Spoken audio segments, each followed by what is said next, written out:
नमस्कार, आप देख रहे देवभूमि समाचार। मैं आपके साथ प्रियंका मलिक हाजिर। उत्तराखंड की तमाम छोटी बड़ी खबरें लेकर खबरों का रुख करेंगे, लेकिन सबसे पहले एक नजर हेडलाइंस पर। चमोली जिले में बादल फटने से भारी तबाही, मलबे में दबे घर मकान और गाड़ियां, सैलाब में बहने से एक की मौत, कई घायल, रेस्क्यू ऑपरेशन जारी। थराली आपदा के बाद प्रभावितों को सुरक्षित स्थानों पर किया गया शिफ्ट। मौके पर जिला प्रशासन के साथ आईटीबीपी के जवानों ने संभाला मोर्चा। सीएम धामी लगातार ले रहे हैं अपडेट। हरक सिंह के बयान पर बीजेपी का पलटवार, अनर्गल बयानबाजी से सुर्खियों में रहना चाहते हैं हरक, नहीं पड़ता बीजेपी को फर्क। और पौड़ी में जितेंद्र नेगी आत्महत्या मामले पर कांग्रेस का आक्रामक रुख, सरकार पर लगाया आरोपी नेता को संरक्षण देने का आरोप। सीएम ने किया आश्वस्त, कहा दोषी के खिलाफ होगी सख्त कार्रवाई। हेडलाइंस के बाद बुलेटिन में खबरें विस्तार से। उत्तरकाशी के धराली के बाद अब चमोली के थराली में तबाही का मंजर देखने को मिला है। देर रात बादल फटने से थराली थर्रा उठी। आधी रात आई तबाही ने लोगों की न सिर्फ नींद उड़ाई, बल्कि कुदरत के कहर ने लोगों की जिंदगी में भी उथल पुथल मचा दी है। रिपोर्ट देखिए।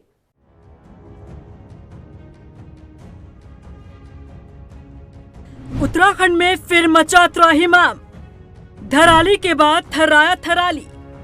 चमोली में बादल फटने से मची तबाही, कुदरत के कहर ने लोगों की नींद उड़ाई।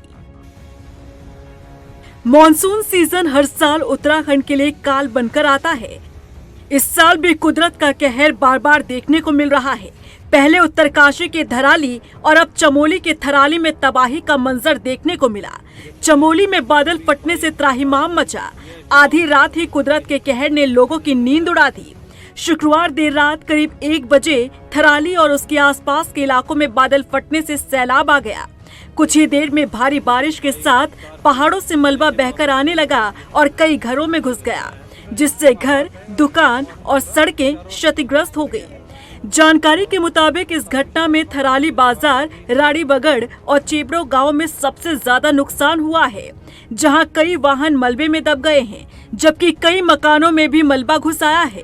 इस घटना में एक महिला की मौत की खबर है, तो वहीं एक शख्स लापता है, जिसकी तलाश जारी है। रेस्क्यू टीम लगातार ऑपरेशन चलाए हुए है। थराली में रात में अतिवृष्टि से जो है थराली शहर हो गया, तहसील परिसर हो गया, सागवाड़ा गांव के चेपड़ो हो गया, आसपास के इलाकों में काफ़ी अतिवृष्टि हुई, काफ़ी जो नुकसान हुआ है। और मलबा आने से जो है एक कविता नाम की महिला जो है 20 साल की दब गई है वहाँ पे महिला, और एक व्यक्ति गंगा जोशी जो है चेपड़ों में लापता है, वो 72 साल की एज है। रात में ही हम लोगों ने मूव करा दिया था। डीआरएफ की टीम थी, एसडीआरएफ की टीम थी, डीडीआरएफ की टीम हमारी टीम थी, वो मूव करा दिया था, क्योंकि रास्ता के ये ब्लॉक हो गया है और इसलिए जो है बहुत दिक्कत हो रही है लोगों को। और बाकी तहसील के स्टाफ जो है, प्रशासन जो है वहाँ लगा हुआ है राहत कार्य में। इसके अलावा हम लोगों ने रिलीफ कैंप बनाए हैं। एसजेवीएन का जो है ये कुशारी में जो है इनका परिसर है, इसमें जो हम लोगों ने रिलीफ कैंप बनाया। यहाँ पर लोगों की भोजन व्यवस्था, ठहरने व्यवस्था की जा रही है। पुलिस प्रशासन की टीम बचाव और राहत कार्यों में जुटी हुई है। एसडीएम आवास की दीवार भी टूट गई है। थराली बाजार से 20 से 40 मीटर पहले ही काफी दुकानें बह गई हैं। पूरा एसडीएम आवास है और एसडीएम आवास में पूरा चारों ओर से मलबा भर गया है और पीछे साइड से दीवार टूट गई है और पूरा मलबे से पड़ गया है। लगभग 1 से 2 फुट मलबा जो है एसडीएम आवास में घुस गया है। सोचिए, हर रोज की तरह लोग रात के समय सो रहे थे, लेकिन आसमान से आई अचानक गर्जना ने न सिर्फ लोगों की नींद उड़ा दी, बल्कि लोगों की जिंदगी में भी उथल पुथल मचा दी। रात के सन्नाटे में अचानक गर्जना और फिर सब कुछ बहता हुआ लोगों ने अपनी आंखों के सामने देखा। पहले धराली और फिर थराली में कुदरत का कहर। ये आपदा न सिर्फ संपत्ति को नुकसान पहुंचा रहा है, बल्कि लोगों की रोजमर्रा की जिंदगी को भी प्रभावित कर रहा है। थराली में कई घरों में मलबा भर आया, जिससे परिवार बेघर हो गए। गाड़ियां मलबे में दबी हैं और सड़कें बंद होने से बाजार ठप है। चमोली पुलिस और प्रशासन ने राहत शिविर लगाया है, जहां प्रभावितों को भोजन और आश्रय दिया जा रहा है। लेकिन सवाल ये है कि ऐसी घटनाओं से कितना बचाव संभव है। उत्तराखंड की राजनीति में अपने बयानों से सुर्खियों में रहने वाले पूर्व कैबिनेट मंत्री और कांग्रेस नेता हरक सिंह रावत एक बार फिर से चर्चाओं में हैं और उसकी वजह है बीजेपी को लेकर उनके तल्ख तेवर। दरअसल हरक सिंह रावत ने जब से ये दावा किया है कि उन्हें पाखरू रेंज घोटाले में सीबीआई की तरफ से क्लीन चिट मिल चुकी है, तब से उनके एक के बाद एक बयान सामने आ रहे हैं जो राजनीतिक गलियारों में सुर्खियां बटोर रहे हैं। रिपोर्ट देखिए। फिर सुर्खियों में कांग्रेस नेता हरक सिंह रावत, बीजेपी के खिलाफ खोला मोर्चा। हरक ने ली भाजपा का सुपड़ा साफ करने की प्रतिज्ञा। क्या 2027 के लिए हो रहा है संघर्ष या कांग्रेस को मिलेगा नया मुकाम? उत्तराखंड की राजनीति में इन दिनों गर्माहट देखने को मिल रही है और उसकी वजह है कांग्रेस नेता हरक सिंह रावत। उन्होंने जब से ये दावा किया है कि पाखरू रेंज घोटाले में चार्जशीट से उनका नाम हट गया है, तब से हरक सिंह रावत ने बीजेपी के खिलाफ मोर्चा खोल दिया है। कभी सरकार पर निशाना साधते नजर आ रहे हैं तो कभी बीजेपी को उन्हीं की भाषा में समझाने का दावा किया जा रहा है।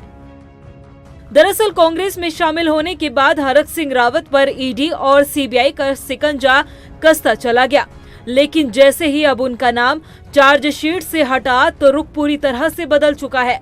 बीते दिन हरक सिंह रावत प्रदेश कांग्रेस कार्यालय में आयोजित एक कार्यक्रम में पूरे जोश के साथ नजर आए।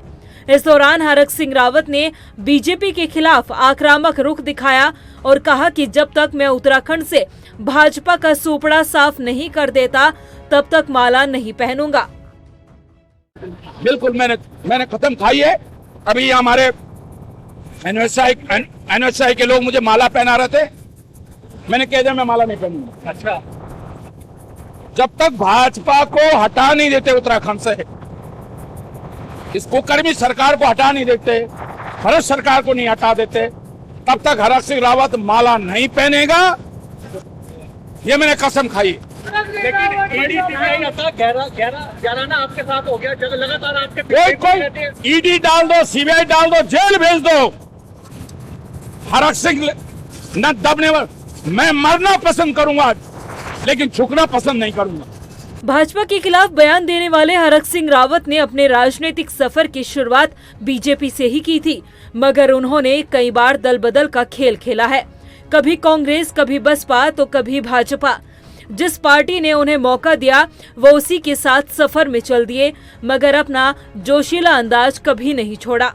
शायद यही वजह है कि आज कांग्रेस में किसी पद पर ना होने के बाद भी हरक सिंह रावत ने बीजेपी का सुपड़ा साफ करने की प्रतिज्ञा तक ले डाली।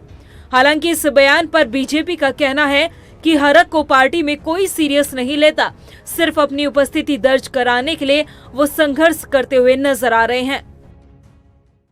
देखिए, मैं हरक सिंह रावत जी की चिंता समझ सकता हूँ। वो इस समय कांग्रेस में अपनी उपस्थिति दर्ज कराने के लिए संघर्ष कर रहे हैं और मैं समझता हूँ कि कांग्रेस को कभी गंभीरता से लिया नहीं, इसीलिए वो संघर्ष कर रहे हैं। और अभी क्योंकि गोदियाल जी ने जो है इस समय उनकी जगह ले ली है पूरी पार्टी में, इस टाइम गोदियाल जी उनके लिए लोकप्रिय हो गए हैं, तो इसलिए वो किस तरह से चाह रहे हैं कि मैं लोग उनको सर्वाइव कर सकूं और दोबारा से राजनीति में अपना स्थापित कर सकूं। ये उनका संघर्ष का समय है, इसलिए मैं उनकी व्यथा समझ सकता हूं। कांग्रेस के वरिष्ठ नेता पूर्व कैबिनेट मंत्री हरक सिंह रावत अपनी राजनीतिक साख बचाने के लिए हर तरीके के दाव पेच खेल रहे हैं। ऐसे में सवाल ये है कि क्या हरक सिंह रावत 2027 के लिए खुद की मौजूदगी दिखाने का काम कर रहे हैं या फिर ये संघर्ष पार्टी के लिए किया जा रहा है। वहीं पौड़ी में जितेंद्र नेगी की आत्महत्या मामले में कांग्रेस ने सरकार पर जमकर निशाना साधने का काम किया है। कांग्रेस के प्रदेश अध्यक्ष करण माहरा ने आरोप लगाया कि सरकार के इशारे पर जितेंद्र नेगी के हत्यारे हिमांशु चमोली को बचाने का प्रयास किया जा रहा है। यही कारण है कि आत्महत्या के केस में 2 अलग-अलग एफआईआर दर्ज की गई है, जिस पर अब बवाल शुरू हो गया है। देखिए, जितेंद्र के जो आत्महत्या का केस है उसमें उनके पिताजी के द्वारा एक एफआईआर लिखाई गई जिसका एफआईआर नंबर 44 है। और क्योंकि जिस हिमांशु चमोली का नाम इसमें आ रहा है वो बड़ा रसूखदार आदमी है, बीजेपी के बड़े बड़े नेताओं से उसके संबंध हैं, जो उसकी फ़ोटो से अभी तक के कार्यक्रमों से और वीडियो से सामने आ रहा है। लेकिन पुलिस ने इस एफआईआर के 3 घंटे के बाद एक और एफआईआर लगी, इसमें आर्म्स एक्ट आता है और पहले वाले में आत्महत्या का मामला है। तो ये पहला केस होगा मेरे ख्याल से हिंदुस्तान का जिसमें एक ही केस में 2 बार एफआईआर हुई है और पुलिस की नीयत इसमें संदिग्ध है।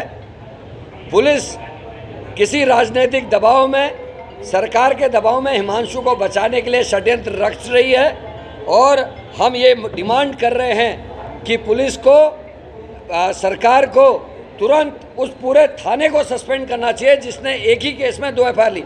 उधर टिहरी में भी कांग्रेसियों ने जोरदार प्रदर्शन कर सरकार पर आरोपियों के संरक्षण देने का आरोप लगाया है। कांग्रेस ने बीजेपी नेता हिमांशु चमोली की न्यायिक जांच, जितेंद्र नेगी के परिजनों को सुरक्षा, आर्थिक सहायता और परिवार के एक सदस्य को सरकारी नौकरी देने की भी मांग की है।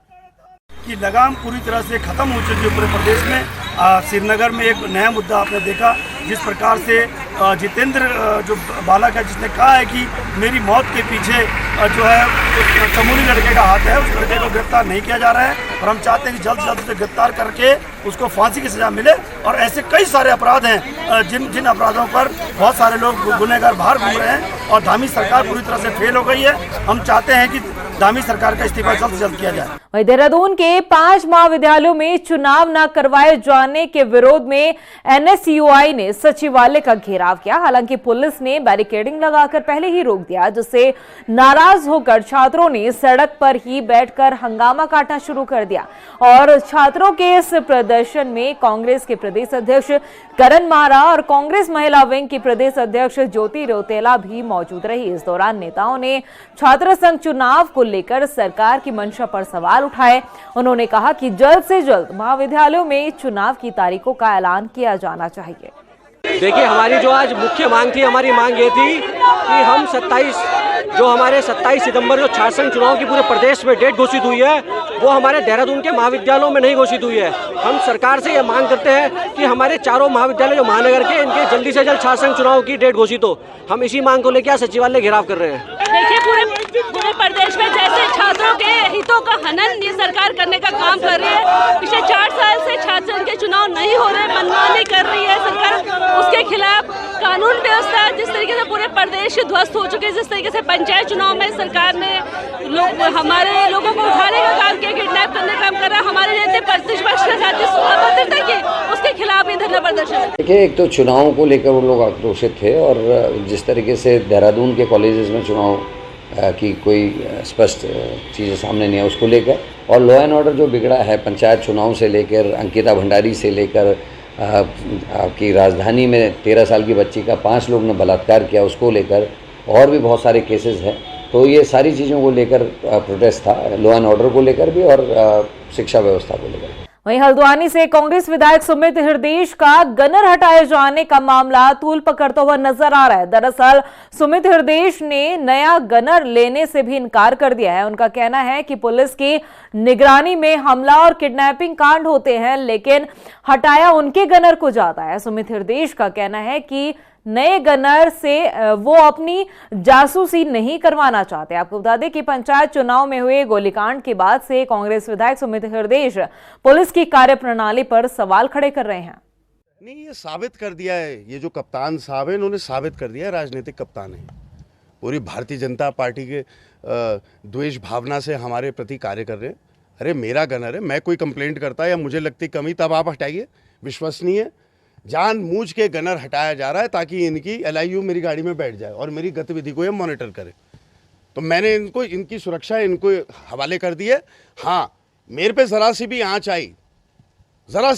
आई, मेरे साथ कुछ भी होता है, मैं कह रहा हूँ रोड एक्सीडेंट हो जाए, कुछ भी हो जाए, इसकी जिम्मेदारी पूर्णतः नैनीताल पुलिस की और राज्य की सरकार की और इन कप्तान साहब की है। वहीं गदरपुर के गुलरभोज में विधायक अरविंद पांडे ने नवनियुक्त जिला पंचायत सदस्य, क्षेत्र पंचायत सदस्य और ग्राम प्रधान के साथ ही ग्राम पंचायत सदस्यों को सम्मानित किया। इस मौके पर विधायक अरविंद पांडे ने कहा कि जनता ने गांव की सरकार में बीजेपी समर्थित प्रत्याशियों को जिताकर ये साबित कर दिया है कि प्रदेश में विकास की बयार अब भी बह रही है। यहाँ सभी क्षेत्र पंचायत, जिला पंचायत, फिर प्रधान, ग्राम प्रधान, सभी का सम्मानित करने के लिए यहाँ सभा रखा गया है और सबको सम्मानित किया गया है। हमें हमें ये बोला गया है जिन्होंने हमें वोट दिया है, जिन्होंने नहीं दिया है, उन सबको साथ लेकर चलना है। कोई भी वार्ड मेंबर बना है, कोई सभापति बना है, कोई बीडीसी बना है, कोई ब्लॉक प्रमुख बना है, कोई ज्येष्ठ बना है, कनिष्ठ बना है, ब्लॉक जिला पंचायत सदस्य बने हैं, इन सभी चुने हुए जनप्रतिनिधियों को मेरी तरफ से बहुत बहुत शुभकामनाएं। और जो मुझसे बड़े हैं उनको शुभकामनाएं, जो मुझसे छोटे हैं मेरा शुभ आशीष बा कि जनता जनार्दन है, ये भगवान के समान है। इन लोगों ने सबको जनप्रतिनिधि बनने का मौका दिया है। वहीं हल्द्वानी और उसके आसपास के इलाकों में 225 से अधिक पोल्ट्री फार्म में बर्ड फ्लू का खतरा बढ़ने लगा है। आपको बता दें कि हल्द्वानी की सीमा से सटे उत्तर प्रदेश के रामपुर और बिलासपुर के कुछ गांव के साथ ही उधम सिंह नगर के किच्छा में भी बर्ड फ्लू के पॉजिटिव मामले सामने आए हैं। ऐसे में जिलाधिकारी ने सभी पोल्ट्री फार्म में स्क्रीनिंग करने के निर्देश पशुपालन विभाग को दिए हैं। इसके अलावा नैनीताल जिले में मुर्गिया, पक्षी मांस और अंडों के परिवहन पर भी 1 सप्ताह तक प्रतिबंध लगाया गया है। इसमें आज जिलाधिकारी महोदया द्वारा एक आदेश निकाला गया है और जिसमें जो भी संक्रमित क्षेत्र हैं, चाहे वो यूपी के हों चाहे उधम सिंह नगर के हों, तो वहाँ से 1 सप्ताह के लिए प्रतिबंधित किया गया है। चाहे भी वो कुक्कुट पक्षी हों, कुक्कुट मांस हों, अंडे हों, तो 1 सप्ताह के लिए प्रतिबंधित किया गया है। और इसमें सभी को डायरेक्शन दिए गए हैं, चाहे वो पुलिस हो और सभी SDMs हों और CVO हो, आपका फॉरेस्ट हो, पुलिस विभाग हो, सभी को डायरेक्शन दे रखे हैं कि इसका अनुपालन हम लोग या सभी लोग सुनिश्चित करवाएंगे। किच्छा के दराऊ में हुई आलिम हत्याकांड के 2 आरोपियों को पुलिस ने गिरफ्तार कर लिया। मामले का खुलासा करते हुए SSP मणिकांत मिश्रा ने बताया कि 2 आरोपी पुलिस की गिरफ्त में हैं, जबकि 4 अभी भी फरार है, जिनकी धरपकड़ के लिए लगातार दबिश दी जा रही है। SSP ने बताया कि चुनावी रंजिश के कारण इस हत्याकांड को जो है अंजाम दिया गया था। आपको बता दें कि शनिवार सुबह ही भाजपाइयों ने इस हत्याकांड के खुलासे को लेकर कोतवाली का घेराव भी किया था। क्षेत्र में ये घटना 6 दिन पहले हुई थी। चुनावी रंजिश को लेकर 2 पक्षों में लड़ाई हो गई, जिसमें एक पक्ष के द्वारा एक लड़के की हत्या कर दी गई। उसमें एक साथ 3 अभियोग पंजीकृत किए गए। हत्या के आरोप में जो अपराध पंजीकृत हुआ, उन मुलजिमों में से 2 मुलजिम को आज मुखबिर की सूचना के आधार पर बरेली रोड से गिरफ्तार किया गया। इन दोनों को आज न्यायालय के समक्ष प्रस्तुत किया जा रहा है। उधर हरिद्वार में किसानों पर हुए लाठीचार्ज के विरोध में किसान कांग्रेस के कार्यकर्ताओं ने मिलकर मुख्यमंत्री और राज्यपाल के नाम ज्ञापन सौंपा है। नाराज कांग्रेस कार्यकर्ताओं ने इस पूरे मामले की जांच करवाने के साथ ही दोषियों के खिलाफ कार्रवाई की भी मांग की है। प्रदर्शन में शामिल कांग्रेस नेता हरमिंदर सिंह लाड़ी ने कहा है कि सरकार को चाहिए कि वो जल्द से जल्द किसानों की मांग को पूरा करे, वरना किसान आंदोलन को मजबूर होंगे।